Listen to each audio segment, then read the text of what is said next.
मैं कार्यकर्ता हूं, वे मेरे बॉस हैं। जी, ये माननीय प्रधानमंत्री का वक्तव्य यूट्यूब चैनल अखबारी विनीत के सौजन्य से।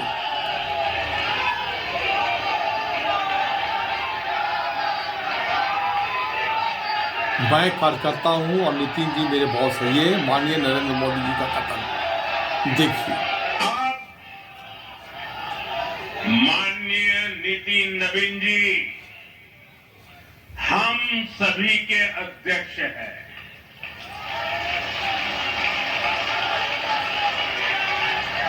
और उनका दायित्व सिर्फ भाजपा को भी संभालना इतना नहीं है, एनडीए के सब साथियों के बीच भी उन्होंने तालमेल का बहुत बड़ा दायित्व भी देखना होता है। साथियों, माननीय नितिन जी के संपर्क में जो भी आया है वो उनकी सरलता और सहजता की चर्चा जरूर करता है। यूट्यूब चैनल अखबारी विनीत के सौजन्य से। बीजेपी युवा मोर्चा का दायित्व हो, अलग अलग राज्यों में प्रभारी के रूप में। हरे कृष्णा दोस्तों, यूट्यूब चैनल अखबारी विनीत में स्वागत है। और आज हम चर्चा कर रहे हैं, आप ये वीडियो जो देख रहे हैं तो समझ गए होंगे नितिन नवीन जी के बारे में। जी हां, 45 वर्षीय बिहार के कायस्थ समाज के और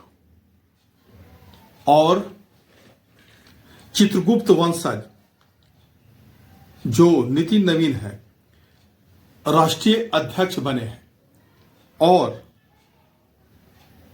भाजपा के शीर्ष नेताओं ने उन्हें मंच पे सम्मानित किया है। और ये यूट्यूब चैनल अखबारी विनीत के सौजन्य से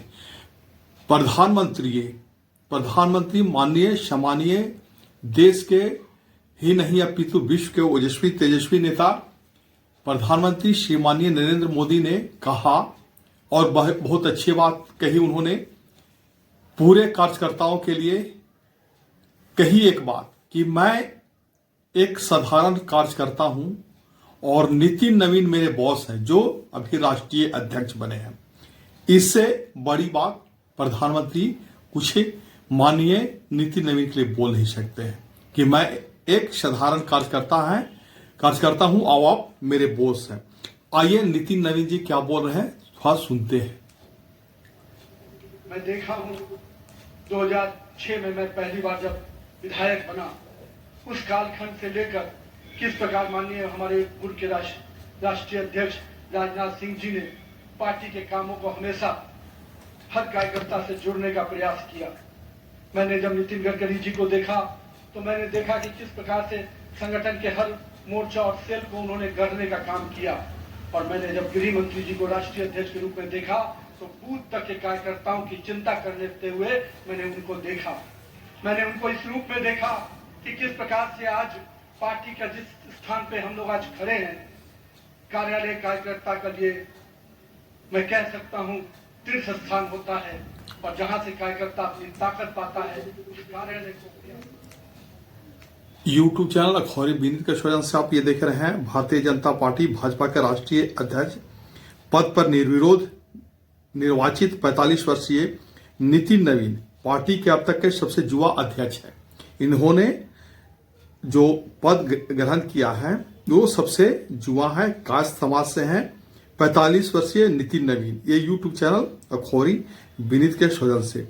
भाजपा के केंद्रीय मुख्यालय में प्रधानमंत्री नरेंद्र मोदी की उपस्थिति में अध्यक्ष पद के लिए हुए चुनाव के निर्वाचन अधिकारी डॉक्टर के लक्ष्मण ने मंगलवार के पूर्वाह 11 बजे उनके निर्वाचन की आधिकारिक घोषणा की। वे जगत प्रकाश नड्डा के स्थान पर अध्यक्ष बने हैं। नितिन नवीन पटना की बांकीपुर सीट से 5वीं बार विधायक। नितिन नवीन दिग्गज भाजपा नेता नितिन नवीन किशोर सिन्हा के बेटे हैं। नितिन नवीन पटना के बांकीपुर सीट से 5वीं बार विधायक भी थे। उन्होंने 2010, 2015, 2020 और 2025 के विधानसभा चुनाव में जीत दर्ज की। हाल ही में वे विधानसभा चुनाव में राष्ट्रीय जनता दल की उम्मीदवार रेखा कुमारी को 51,936 मतों के अंतर से हराया। अब आइए और सुनते हैं नितिन नवीन जी को। स्नेह मुझे यहाँ पर पहुँचाया है। आज के दिन मैं अपने क्षेत्र की जनता को भी प्रणाम करता हूँ, जिसने मुझे एक विधायक के रूप में अपने क्षेत्र के बारे में लोगों को जिस प्रकार से गढ़ने का काम किया, आज मैं इसी कारण से उस जनता के आशीर्वाद और पार्टी के मार्गदर्शन के कारण यहाँ तक पहुँच पाया हूँ। आज का क्षण मेरे लिए संकल्प का क्षण है। आज सिर्फ एक पद को धारण नहीं कर रहा हूँ। यूट्यूब चैनल अखबारबिंद के स्वयं से परंपराओं को, एक राष्ट्रवादी आंदोलन की जिम्मेदारी को स्वीकार कर रहा हूँ और मैं इस अवसर पर साथ अपने सभी वरिष्ठ कार्यकर्ताओं को भी प्रणाम करता हूँ। साथियों, हम लोगों ने देखा है श्यामा प्रसाद मुखर्जी जी का प्रखर राष्ट्रवाद किस प्रकार से हमारे हर कार्यकर्ताओं के मन में बसा हुआ है। पंडित दीनदयाल जी के उपाध्याय के अंत्योदय और माननीय स्वर्गीय अपने सदैव भारत रत्न अटल बिहारी वाजपेयी जी का सुशासन की राजनीति, आज माननीय प्रधानमंत्री जी उसको आत्मसात करते हुए विकसित भारत की परिकल्पना हम सबके सामने रखी है और आज 140 करोड़ भारतवासी अपने आप को इस विकसित भारत के सपने के साथ जोड़कर देश को आगे बढ़ाने में लगा है। मैं इसके लिए तहे दिल से माननीय प्रधानमंत्री जी का आभार व्यक्त करता हूँ। अभी माननीय प्रधानमंत्री जी अपने संबोधन में बता रहे थे किस प्रकार से अंत्योदय की योजनाओं को उन्होंने नीचे उतारा है। जल जीवन मिशन ही नहीं, हम महिलाओं को 11 करोड़ शौचालय की योजना को भी याद करना चाहेंगे। किस प्रकार से महिलाओं का सम्मान बढ़ा, 13 करोड़ 4 करोड़ लोगों को पक्के मकान मिले, 42 करोड़ लोगों को आयुष्मान भारत, 56 करोड़ लोगों के जनधन खाते खुले। मुझे आज भी याद है जब जनधन खाता खोलाने की बात हो रही थी तो कई लोग देश में, जब हम भाजपा के लोग इसको आगे बढ़ा रहे थे तो लोग हमारा मजाक उड़ा रहे थे। आप ये यूट्यूब चैनल अखबारबिंद के स्लोगन से देख रहे थे नितिन नवीन जी, भाजपा के अध्यक्ष। आइए नितिन नवीन जी के बारे में कुछ बात करते हैं। नवीन का जन्म 23 मई 1980 को अविभाजित बिहार के रांची, अब झारखंड में हुआ था। उनके माता पिता स्वर्गीय नवीन किशोर सिन्हा भाजपा के वरिष्ठ नेता और पटना पश्चिम से बिहार विधानसभा के 4 बार विधायक रहे। उनकी माता मीरा सिन्हा थी। उनकी प्रारंभिक शिक्षा Saint Michael High School Patna में पूरी हुई, जहां से उन्होंने 1996 में CBSE की 10वीं कक्षा में परीक्षा उत्तीर्ण की। इसके बाद उन्होंने CSKS पब्लिक स्कूल नई दिल्ली से माध्यमिक शिक्षा प्राप्त की और 1998 में इंटरमीडिएट की परीक्षा उत्तीर्ण की। उनका विवाह दीपमाला श्रीवास्तव से हुआ है और उनका एक बेटा और एक बेटी है। बिहार सरकार में कैबिनेट मंत्री के रूप में भी कार्यभार संभाला। नितिन नवीन ने बिहार सरकार में कैबिनेट मंत्री के रूप में सड़क निर्माण, शहरी विकास एवं आवास और कानून जैसे महत्वपूर्ण विभागों का कार्यभार भी संभाला है। उनकी पहचान बिहार में पथ निर्माण मंत्री के रूप में युवा, ऊर्जावान और काम करने वाला नेता की बनी है। लेकिन यह भी उतना ही सच है कि राजनीति के इस लंबे सफर में उनका पहला कदम विरासत की ताकत में से उठाया गया था, जहां पिता की पहचान ने बेटे की राजनीति के भीड़ में अलग खड़ा कर दिया है। और आइए अब उनका नितिन नवीन जी का भाषण सुने। पहला भाषण राष्ट्रीय अध्यक्ष बनने के बाद। भारतीय जनता पार्टी के उस समान राजनीतिक दल नहीं जिसके लिए हम काम करते हैं, हम उस विचार के साथ काम करते हैं जिस विचार से हम राजनीतिक अभिव्यक्ति के साथ साथ उस नारे के साथ काम करते हैं जहां राष्ट्र प्रथम के नारे, नेशन फर्स्ट, पार्टी नेक्स्ट और सेल्फ लास्ट। माननीय प्रधानमंत्री जी ने इस नारे के साथ हम लोग को जोड़ा है, हमारे नेतृत्वकर्ता ने हमें जोड़ा है और हम सबके लिए ये प्राथमिकता होनी चाहिए कि हम राष्ट्र के आगे रखकर ही अपने कामों को आगे बढ़ाएं। साथियों, हम अपने नेतृत्वकर्ता के संघर्ष और बलिदान से सीखने की आवश्यकता है। ये हम ऐसे राजनीतिक दल के लोग हैं जहां राजनीतिक सत्ता नहीं साधना है, राजनीतिक भोग नहीं त्याग है, राजनीतिक ऐशो आराम नहीं तपस्या है, राजनीति कोई पदभार नहीं उत्तरदायित्व है। तो आइए हम सब कार्यकर्ता इस संकल्प के साथ अपने नेतृत्वकर्ता के इस परिश्रम और पुरुषार्थ के साथ अपने आप को जोड़े।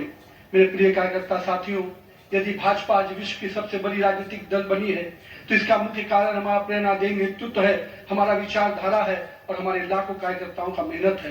वो कार्यकर्ता जो बिना फोकस में आए अनवरत काम करता है, वो कार्यकर्ता जो कठिन से कठिन परिस्थिति में भी भारत का ध्वज झुकने नहीं देता है, वो कार्यकर्ता जो सीना ठोक के कहता है तेरा वैभव अमर रहे मां, हम दिन चार रहे न रहे। आइए इस भारत की कल्पना को जो माननीय प्रधानमंत्री नरेंद्र मोदी के नेतृत्व में लगातार हम आगे बढ़ रहे हैं, आज हम भी उस परिकल्पना के साथ अपने आप को जोड़ें। हमारे नेताओं कार्यकर्ताओं का परिश्रम ही है जो आज हम यहाँ तक पहुंचे, लेकिन वर्तमान पीढ़ी को भी अपने हिस्से का त्याग, तपस्या और पुरुषार्थ करना होगा, क्योंकि विकसित भारत के अगर संकल्प को सिद्धि तक पहुंचाना है, एक ऐसा भारत जहां समृद्धि भी हो, सशक्त भी हो, समरस भी हो, आत्मनिर्भर भी हो, तो हमारे कालखंड के कार्यकर्ताओं को भी अपने हिस्से का पुरुषार्थ, त्याग और तपस्या करना पड़ेगा। साथियों, हमारे प्रधानमंत्री जी ने हमेशा अलग अलग समूहों की बात की। अमृतकाल के लिए 4 समूह की जो बात की, उसमें युवा, महिला, किसान और गरीब है। हमें अब इन नई पहचानों के साथ आगे बढ़ना है, तभी हम आधुनिक, प्रगतिशील और विकसित भारत की कल्पना को साकार कर पाएंगे। आज 15 अगस्त 2024 के दिन जब माननीय प्रधानमंत्री जी ने आज भी इसकी चर्चा की, और 15 अगस्त 2024 को जब लाल किले की प्राचीर से माननीय प्रधानमंत्री जी ने युवाओं को सार्वजनिक जीवन में आने का आह्वान किया, तो मैं देश के युवाओं से कहना चाहूंगा, राजनीति से दूरी समाधान नहीं, सक्रिय भागीदारी ही समाधान है। आइए एक सकारात्मक राजनीति के लिए युवाओं को आगे आने की आवश्यकता है। लेकिन साथ ही साथ मैं युवा साथियों से कहूंगा, मेरे भाइयों, राजनीति शॉर्टकट नहीं है, राजनीति 100 मीटर का रेस नहीं है, राजनीति लॉन्ग मैराथन है, जहां स्पीड का नहीं स्टेमिना का टेस्ट होगा। तो आइए राजनीति के इस पिच पर हम अपनी जड़ों को मजबूत कर काम करें। और भारतीय जनता ये YouTube चैनल अखबारी विनीत के सौजन से देख रहे हैं। अपने विधायी करियर के साथ साथ उन्होंने पार्टी संगठन में भी महत्वपूर्ण भूमिका निभाई। अपने विधायी करियर के साथ साथ उन्होंने पार्टी संगठन में भी महत्वपूर्ण भूमिका निभाई है नितिन नवीन जी ने, जहां उन्होंने राष्ट्रीय और राज्य स्तर पर नेतृत्व के पद संभाले हैं। उन्हें सिक्किम और छत्तीसगढ़ जैसे राज्यों में भी महत्वपूर्ण संगठनात्मक जिम्मेदारी सौंपी गई। नितिन युवा हैं, राजनीति में उन्हें लंबे सफर के लिए तैयार किया जा रहा है। नितिन के अध्यक्ष बनने से बिहार भाजपा में यह साफ संदेश केंद्रित नेतृत्व ने दिया है कि जो चुपचाप रहकर संगठन का काम पूरी निष्ठा ईमानदारी के साथ करेगा, उस पर भाजपा भरोसा करेगी। आइए और उनका भाषण सुनते हैं। तो हमको अपने समय के लिए पूरा मेहनत और परिश्रम की प्रकाष्ठा करनी होगी, क्योंकि अगर 2047 का विकसित भारत बनाना है तो हमको भी अपने पूरे मेहनत और परिश्रम के साथ उसमें जुड़ना होगा। साथियों, हाल में हमने देखा किस प्रकार से तमिलनाडु के एक पहाड़ी के पवित्र कार्तिकेय दीपम को रोकने का प्रयास विपक्षी दलों के द्वारा किया गया। यह नहीं है किसी रोकने के लिए विपक्ष के लोगों ने साजिश नहीं की। हमें याद है, हम लोग अभी हाल में देख रहे थे किस प्रकार से न्यायाधीश के विरुद्ध भी महाभियोग लाने का प्रयास किया गया। आज हम जब सोमनाथ की बात करते हैं और स्वाभिमान पर्व मनाने की प्रयास करते हैं, तो विपक्षी दलों के लोगों को तकलीफ होती है। हमारा मानना है कि इस तरह की परंपराओं को रोकने वाली ताकतों को परास्त करने की आवश्यकता है। राम सेतु के अस्तित्व